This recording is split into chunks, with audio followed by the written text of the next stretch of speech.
السلام علیکم ورحمۃ اللہ وبرکاتہ۔ حدیث کی ایک کتاب ہے مسند امام اعظم ابو حنیفہ۔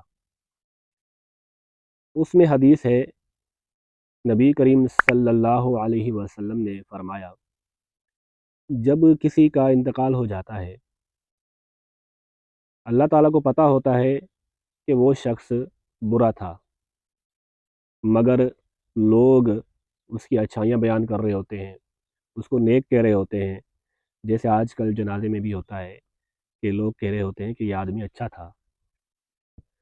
تو اللہ تعالیٰ اپنے فرشتوں سے فرماتا ہے کہ میں نے ان لوگوں کی گواہی کو قبول کر لیا ہے، یعنی میں نے اس شخص کو جو دنیا سے چلا گیا ہے، میں نے اس کو نیکوکاروں میں شمار کر لیا ہے، کیونکہ لوگ اس کو اچھا کہہ رہے ہوتے ہیں۔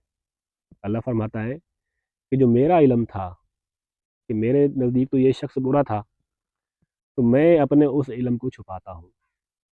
تو حدیث کا مفہوم یہ ہوا کہ اللہ تعالیٰ کو پتہ ہوتا ہے کہ ایک شخص برا ہے، مگر لوگوں کے اچھا کہنے کی وجہ سے اللہ تعالیٰ اس کو معاف کر دیتا ہے۔ تو جب بھی کسی کا انتقال ہو جائے تو ہمیں بھی اس کی برائی نہیں کرنی چاہیے، بلکہ ہمیں بھی یہی کہنا چاہیے کہ وہ اچھا تھا، کیونکہ دنیا سے وہ چلا گیا، اب ہمارے سامنے وہ نہیں ہے۔ جتنی اس کی برائیاں ہوتی ہیں ہم دیکھتے ہیں، ہمیں نظر انداز کر دینی چاہیے، ان کو یاد بھی نہیں کرنا چاہیے۔ تو ان کو یاد کرنے سے بھی وہ ایک گواہی بن جاتی ہے، دیکھو فلاں شخص اس کو برا کہہ رہا ہے، لہٰذا وہ برا ہے۔